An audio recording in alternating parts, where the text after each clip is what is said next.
자바 언어는 C 언어하고 거의 같습니다. 자, 다른 점만 정리하시면 됩니다. 다른 점만 잘 정리하시면은 C 언어 코드 있죠. C 언어 코드를 다 자바 언어로 바꿀 수가 있습니다. 그래서 뭐 그런 부분들은 강의에서 설명드리진 않을 겁니다. C 언어에서 다 말씀을 드렸기 때문에. 그래서 자바 언어에서 문법이 다른 점만 제가 말씀을 드리도록 하겠습니다. 자, 먼저 배열 변수 선언하는 부분 말씀을 드릴게요. C 언어에서는 int 해서 A 10개. 자, 이렇게 선언하게 되면은 하나, 둘, 셋, 넷. 자, 이렇게 해서 하나, 둘, 셋, 넷, 다섯, 여섯, 일곱, 여덟, 아홉, 열. 10개의 배열 공간이 만들어지죠. 근데 자바 언어에서는 좀 다릅니다. 자, int a, 자, 괄호 주시고, 그 다음 new, 등호해서 new, int 10, 괄호 이렇게 해야 됩니다. 이렇게 해야만, 이제 배열이 선언이 됩니다. 아시겠습니까? 그래서 이런 부분들이 괄호로 나올 수가 있겠죠. 나왔을 때 new라고 입력할 수 있어야 됩니다. 자, 금방 말씀드린 것은 1차원 배열이 되고 2차원 배열도 같습니다. 뭐 이렇게 해서 뭐 new 해서 이렇게 입력을 하시면 됩니다. 그러니까 대괄호가 이제 하나 더 이렇게 추가가 되는 거죠. 이렇게. 자, 그리고 초기화할 때 배열의 크기를 생략할 수 있습니다. 뭐 C 언어가 되었던 자바 언어가 되었던 동일한데요. 보통 우리가 10개의 데이터를 저장할 때는 10개다라고 명확하게 이렇게 10이란 숫자를 입력을 했습니다. 하지만은 10이란 숫자를 입력하지 않고요. 이렇게 비워둬도 됩니다. 비워두면은 들어가는 값에 따라서 배열의 크기가 정해집니다. 그래서 생략해도 되고 이렇게 입력해도 됩니다. 자, 스캔F가 사용 방법이 좀 다릅니다. C 언어에서는 스캔F에서 데이터를 입력을 받는데 10진수로 입력을 받고요. 그 입력받은 데이터가 K에다가 저장이 된다 이렇게 해석을 했잖아요, 그죠? 자, 그런데 자바에서는 좀 복잡합니다. 먼저 public class, 자, 기사 first, 자, 이 바깥쪽에 임포트를 해줘야 됩니다. import java.util.scanner. 자, 스캐너라는 클래스를 불러와야 돼요. 임포트를 시켜야 됩니다. 일단 가지고 와야 됩니다. 자, 스캔F를 하려면은, 스캔을 하려면은, 입력 받으려면은, 그 입력 받을 수 있는 명령들이 이 스캐너라는 클래스 내에 다 있는 거예요. 그래서 스캐너를 일단 가지고 와야 됩니다. 됐습니까? 자, 그래서 임포트를 먼저 시켜야 되고요. 자, 그리고 스캐너라는 클래스 명에다가, 자, 이 클래스 명을 가지고, 변수를 선언해 줘야 됩니다. 객체를 생성을 해 줘야 돼요. 클래스가 있으면 이 클래스의 성질을 물려받는 객체를 만들어 줘야 됩니다. 자, 그 객체 이름이 scanf가 되는 거예요. scanf. 뭐 변수명이 되는 겁니다. 변수명은 여러분들이 알아서 입력하시면 되겠죠. 자, 그래서 이게 클래스명이 되고 이건 객체 변수명이 되는 거예요. 쉽게 말씀을 드리면은 int i라고 하게 되면은 그때 이 int가 클래스의 역할을 하는 겁니다. 여기서. 아시겠습니까? 자, 그런 개념으로 생각하시면 되고, 뭐 그냥 이게 변수형이다. 뭐 그렇게 생각하셔도 상관없습니다. 자, 이게 클래스를 이제 객체로 해서 만드는데, 그때 new 해서 키워드, 조금 전처럼 동일하게 등호에서 들어가 줘야 되고요. 자, 스캐너. 자, 여기 보면 int 들어갔죠. 스캐너, system.in. 자, system.in이라는 것은 데이터를 입력받겠다. 입력받는 성질, 이렇게 생각하시면 됩니다. 그래서 scanf. 자, 이 변수는, 이 객체 변수는, 이 객체는 입력받을 수 있도록 선언을 해준 거예요, 여기서. 자, 이렇게 선언을 해줘야만 아래쪽에서 스캔F 하게 되면, 데이터를 입력받는 객체구나, 변수구나, 그렇게 해석이 되는 겁니다. 자, 그리고 int k. 자, k라는 변수를 하나 만들고요. 자, 이 변수에다가 scanf 점. 자, 점 뒤에는 속성이 들어갈 수도 있고 메서드가 들어갈 수도 있습니다. 자, 근데 우리가 해야 될 것은 뭐예요? 데이터를 입력받는 행위가 지금 필요한 거잖아요. 그렇죠? 그렇기 때문에 next int 괄호. 자, 이게 이제 스캐너라는 클래스에 내장되어 있는 메서드가 되는 거예요. 그러니까 데이터를 입력받을 때 이 함수, 이 메서드를 그냥 가지고 호출하면 되는 겁니다. 그래서 객체점 메서드. 자, 이 메서드는 미리 스캐너라는 클래스에 포함이 되어 있다. 그렇게 생각하시면 돼요. 그래서 가지고 와서 사용을 하는 겁니다. 자, 그래서 이 명령문이 수행이 되면은 화면에 데이터를 입력받을 수 있도록 커서가 깜빡깜빡 하겠죠. 그래서 10진수 4 이렇게 입력을 했다.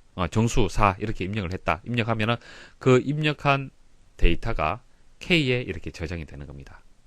자, 여기까지 따라오시겠죠. 자, 그리고 마지막.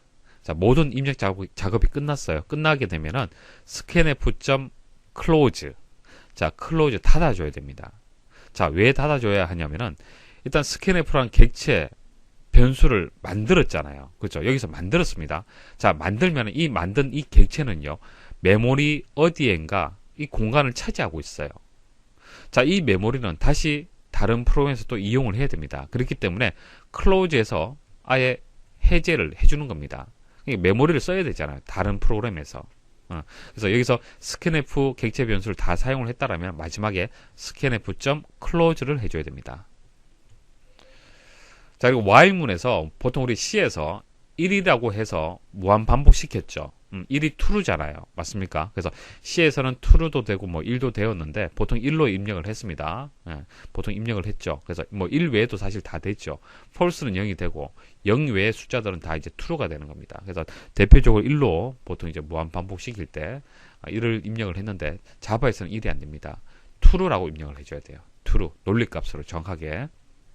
자, 조금 전 1에서 10까지 합을 구하는 코드를 수정을 좀 했습니다. 자, 한번 설명 한번 드려볼게요.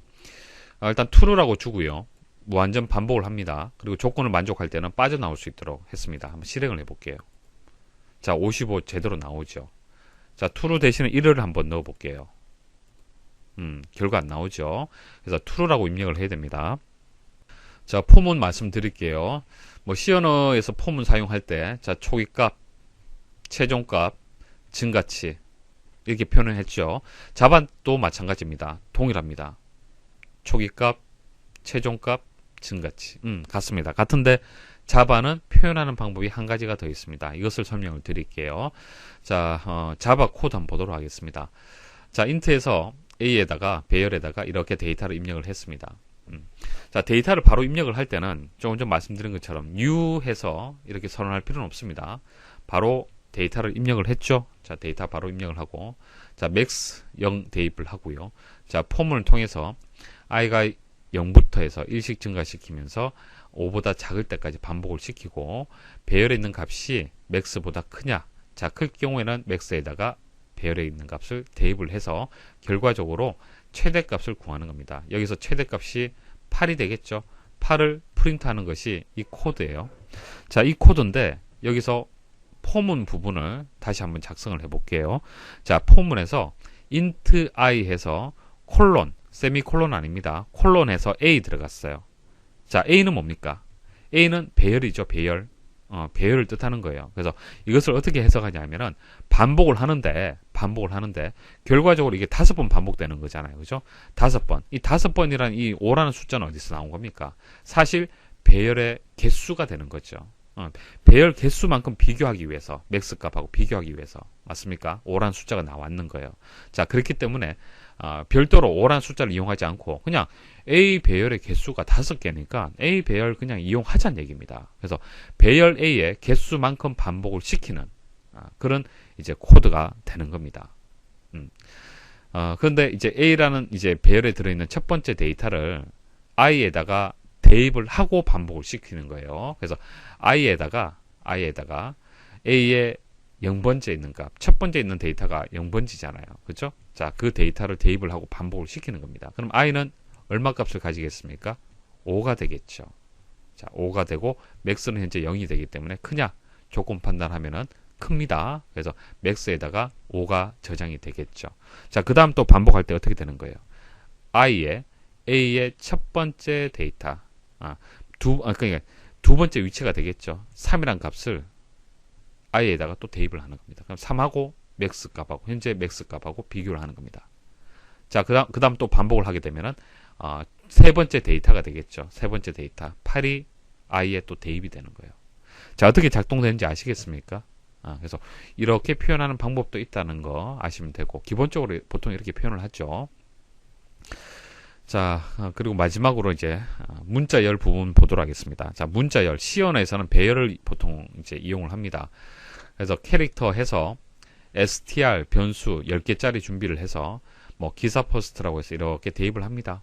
그죠? 대입을 하고, 그럼 printf에서 자, 스트링으로 해서 str 값을 프린트하면 되겠죠. 그러면 입력 값은 여기까지는 문자열로 그냥 그대로 이제 프린트가 되는 거고, 자, str은 스트링 형식으로 해서 이렇게 출력이 되는 겁니다. 그래서 이렇게 문자열을 출력을 하면 되는데, 객체 개념으로 이제 처리가 되는 거예요. 모든 것이 객체에서 출발이 되는 겁니다. 그래서 스트링, str. 그러니까 스트링은요, 문자열 클래스예요.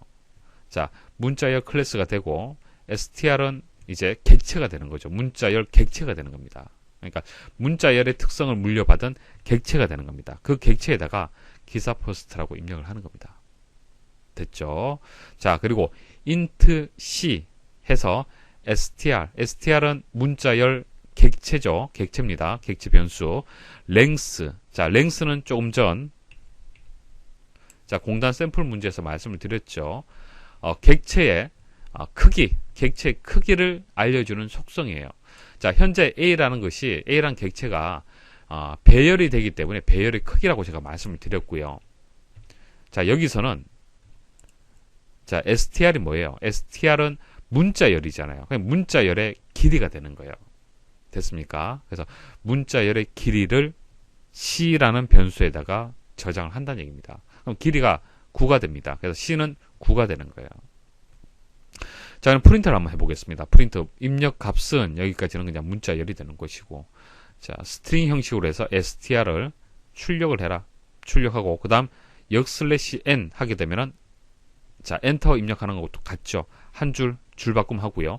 그 다음 system.out.printf. 자, 길이는 d 형식, %d 10진수로 해서 c를 출력을 해라. 여기서 c가 뜻하는 것이 문자열의 길이가 되는 거예요. 문자열의 길이도 같이 이렇게 출력을 할 수가 있는 겁니다. 그래서 이 부분은 제가 이게 객체에서 그냥 이제 메서드를 이렇게 호출해서 바로 길이를 반환할 수 있다는 것을 말씀드리기 위해서 추가로 넣은 겁니다. 이 부분은. 그래서 중요한 것은 이제 자바에서는 그 클래스를 이용을 해서 클래스에서 객체를 만들어서 그렇게 출력을 해야 된다는 거. 자, 그것을 여러분들 아셔야 됩니다. 자, 이 부분이 이제 C하고 자바하고 다른 점입니다. 나머지는 다 같습니다. 그렇기 때문에 C를 이해를 하면요, 자바는 자연스럽게 이해가 되는 겁니다. 마지막으로 접근 제한자 설명드리고 마치도록 하겠습니다. 자, 목차에서 말씀드렸다시피 접근을 제한을 하는 겁니다. 네이버 카페, 다운 카페에 보시면은 이제 방문자가 볼 수 있는 글이 있고, 이제 회원 가입을 해야만 볼 수 있는 글들이 있을 겁니다. 그런 식으로 제한을 두는 것이죠. 클래스라든지, 클래스도 제한을 둘 수가 있고, 뭐 변수라든지, 메소드라든지 제한을 걸 수가 있어요. 자, 그 제한의 종류, 접근 제한자의 종류를 말씀을 드리도록 하겠습니다. 자, 우리가 클래스를 정의할 때 접근 제한자, 클래스명, 그리고 변수, 뭐 멤버 변수, 객체 변수, 그리고 메소드 이렇게 정의를 합니다. 자, 이때 이제 접근 제한자를 말씀을 드리는 건데, 퍼블릭이 있고요, 프로텍티드가 있고요, 디폴트, 프라이빗 이렇게 있습니다. 네 가지가 있는데, 퍼블릭은 말 그대로 이제 공용의 의미를 가지고 있죠. 모든 접근을 허용한다. 공개된 글이에요. 카페에서 공개된 글, 누구나 볼 수 있는 클래스, 누구나 볼 수 있는, 사용할 수 있는 변수, 메소드, 제한이 없다는 얘기입니다. 그게 퍼블릭의 개념이 되는 거고요. 프로텍티드 말씀을 드릴게요. 동일 패키지 내의 클래스와 다른 패키지의 상속 관계에 있는 클래스에서도 접근이 가능하다. 동일 패키지인 경우에 접근 가능하고, 혹시 패키지가 다르다라면은 상속 관계에 있을 경우에는 그래도 접근이 가능하다. 그렇게 이해를 하시면 되는데, 일단 패키지에 대해서 설명을 드리면은, 비슷한 성격의 자바 클래스들을 모아 놓은 것을 이제 패키지라고 얘기를 하는 거예요. 자, 패키지가 있다. 이게 A라는 패키지다. 그러면 1번 클래스, 2번 클래스, 3번 클래스, 4번 클래스가 있어요. 같은 패키지 내에 있다라면은 서로 이렇게 접근을 할 수 있는 겁니다. 자, 그렇지만은 B라는 이제 패키지가 있다라면은 B라는 패키지는 서로 접근할 수 없는 거예요. 아시겠죠? 자, 그렇지만은 다른 패키지라도 상속 관계에 있는 경우에는 접근 가능하다는 얘기입니다. 자, 상속의 개념 말씀을 드리면 중요합니다. 자, 영문도 기억을 하셔야 되고요.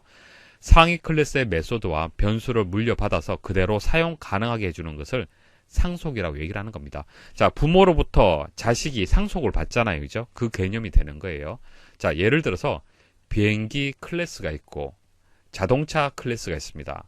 자, 그러면 내가 만들고자 하는 소프트웨어가 하늘에서는 나르고 육지에서는 자동차처럼 이동할 수 있는 소프트웨어를 만들고 싶다. 자, 그러면 처음부터 코딩을 하는 것이 아니라 기존에 있는 클래스를 가지고 와서 상속을 받아서 만든다라면은 좀 더 쉽게 재사용을 해서 만들 수가 있겠죠. 자, 그게 상속의 개념이 되는 거예요. 그래서 상위 클래스, 이게 상위가 되겠죠.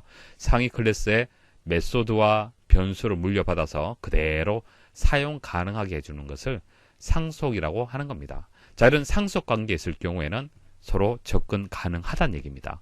상속 관계에 있다는 얘기는 어떤 연관성이 있다는 얘기잖아요. 그죠? 그래서 이게 뭐 A 카페, 뭐 B 카페라고 봤을 때 A 카페에 이제 소속되어 있는 회원들끼리는 당연히 서로 접근 가능하고, 그 다음 다른 카페는 서로 이제 접속이 안 되지만은 이 카페하고 이 카페하고 어떤 관계가 있다라면은 뭐 연맹 관계에 있다, 뭐 그런 식으로 될 수가 있잖아요. 그죠? 그럴 경우에는 가능하다는 얘기입니다. 디폴트. 자, 아무런 접근 제한자를 명시하지 않으면 디폴트 값이 되며 자신을 포함한 패키지에서만 접근 가능하다. 같은 패키지 안에서만 접근이 가능하다. private. 자신을 포함한 클래스에서만 접근이 가능하다. 자, 외부에 있는 클래스에서 접근을 차단한다. 자, 클래스 안에서만 접근이 가능하다는 얘기입니다. 자, 여기서 클래스에 대한 제한. 자, 우리가 클래스를 정의할 때 자, 퍼블릭 클래스 테스트라고 이렇게 설명을 드렸잖아요. 그죠? 자, 앞에 이게 접근 제한자가 되는데, 자, 클래스에 대한 접근 제한자가 되는 것이죠. 자, 클래스에 대한 접근 제한자 외에도 메소드라든지 변수에 대해서도 접근 제한을 할 수가 있다는 얘기입니다. 자, 하지만 그 종류가 좀 다릅니다. 클래스는 퍼블릭하고 디폴트. 자, 이 두 개만 가능한 거고요. 변수나 메소드는 이렇게 제한을 둘 수가 있습니다. 자, 여기까지 해서 설명을 마치도록 하겠습니다. 수고하셨습니다.